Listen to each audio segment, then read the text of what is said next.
mobilização aqui em Brasília em torno da ajuda ao Rio Grande do Sul. Durante a tarde, o presidente Arthur Lira, o presidente do Senado, Rodrigo Pacheco, se reuniram também com o presidente Lula no Palácio do Planalto. O vice-presidente do Supremo Tribunal Federal, ministro Luiz Edson Fachin, e ministros do governo também participaram. O presidente Lula disse que essa medida é para acelerar o atendimento das necessidades do Rio Grande do Sul. Nós vamos fazer tudo o que estiver ao nosso alcance para que a gente contribua com a recuperação do estado do Rio Grande do Sul, com a melhoria da vida das pessoas e facilitar naquilo que a gente puder facilitar, obviamente que dentro da lei, a vida do povo gaúcho. Eu vou assinar aqui a mensagem e esse é o primeiro de um grande número de atos que nós vamos fazer em benefício dos nossos irmãos do Rio Grande do Sul. Renato, e o governo vai liberar quase 600 milhões de reais de emendas para os parlamentares gaúchos. E agora à noite o ministro da Fazenda, Fernando Haddad, informou que o governo também deve lançar ainda essa semana um pacote com linhas de crédito para reconstruir casas destruídas pelas chuvas. Volto contigo. Muito obrigada, Ricardo.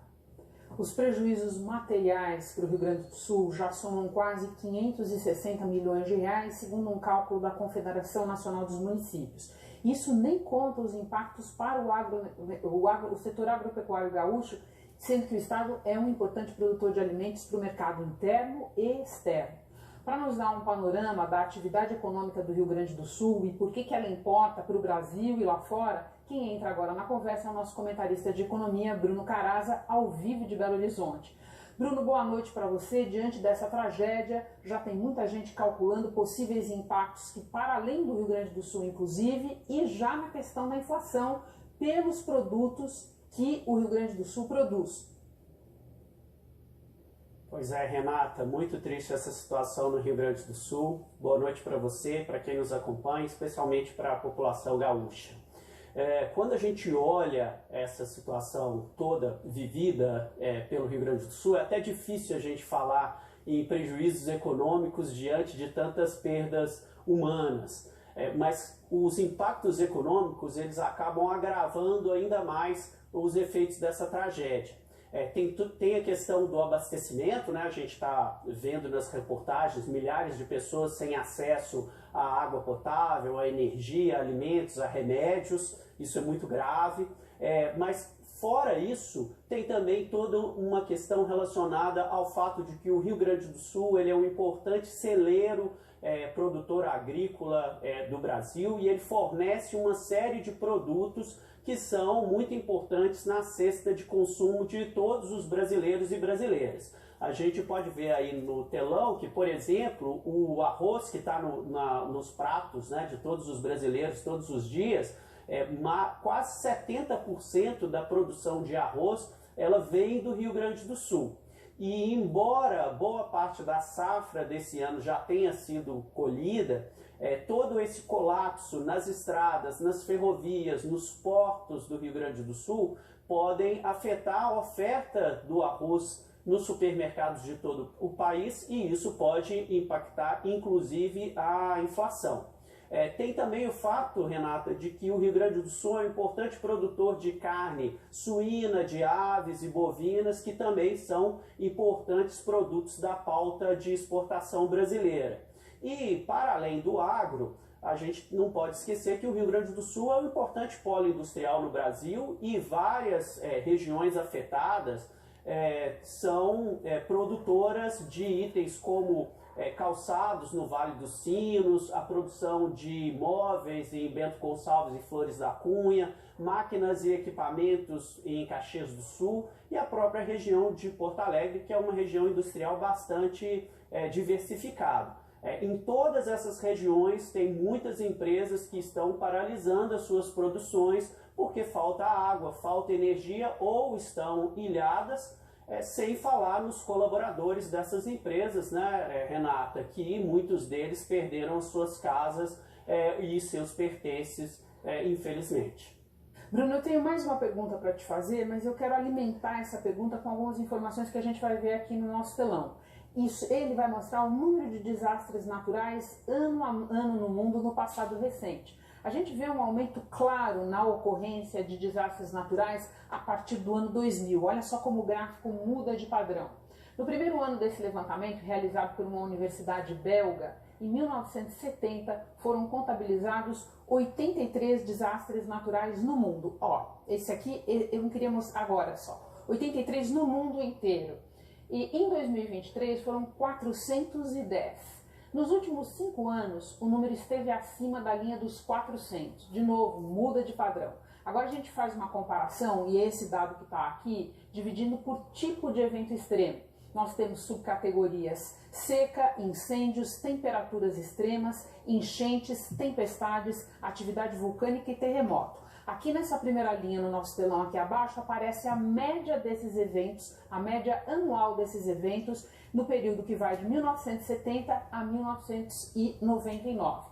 E agora a gente vê o que são os dados que vêm depois, a média de 2000 a 2023. Olha como crescem em todos os itens e olha a enchente, como cresce para além de todos aqui.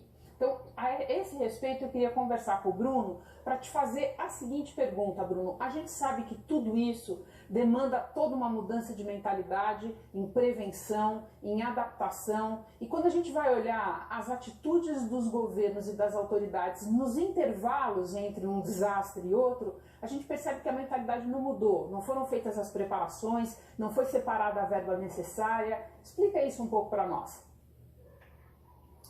Pois é, Renata, são dados realmente impressionantes e quando a gente vê aí essa mobilização da classe política brasileira para destinar mais recursos para o Rio Grande do Sul, é uma atitude bastante louvável, mas a gente não pode deixar de apontar que houve sim falhas no gerenciamento de crise para, se evitar essa tragédia, né, dadas as proporções, era muito difícil, mas pelo menos para minimizar os danos, né? E a gente observa isso muito bem quando a gente constata, por exemplo, que o estado do Rio Grande do Sul, apesar dos eventos que ocorreram no segundo semestre do ano passado, né, com ciclones, com tempestades, com enchentes que provocaram também dezenas de mortes, mesmo assim o governo do Rio Grande do Sul e os deputados estaduais aprovaram um orçamento para este ano destinando verbas para a Defesa Civil num volume 7,5% inferior ao do ano passado. Quando a gente olha para Brasília, os 31 deputados federais gaúchos e os 3 senadores, apesar deles terem destinado aí 3 bilhões de reais para o Rio Grande do Sul com emendas orçamentárias, não houve sequer um centavo sendo gasto na prevenção de deslizamentos de terra ou na conservação ambiental. Então a gente percebe que tem uma discrepância entre a atitude das autoridades públicas brasileiras e o que recomendam os especialistas e os organismos internacionais. A gente trouxe uns dados da OCDE mostrando como que os prejuízos provocados por eventos climáticos extremos, como secas, como enchentes, como incêndios florestais, temperaturas extremas, como isso vem crescendo nos últimos anos. Essa realidade, ela veio para ficar e ela exige não só uma atitude como a gente está vendo agora, de tentar destinar recursos para conter, para atender os desabrigados, para atender os colapsos aí da infraestrutura. Hoje em dia se fala que se precisa dedicar muito mais esforços, planejamento e, sobretudo, recursos na adaptação das cidades, da infraestrutura a esses eventos climáticos extremos que, como você mostrou muito bem, eles estão se tornando cada vez mais frequentes e vindo com uma intensidade cada vez maior. Renata. Bruno, muito obrigada. A gente se vê na quarta-feira. A seguir, Israel rejeita acordo de cessar-fogo com o Hamas e começa a atacar Rafah.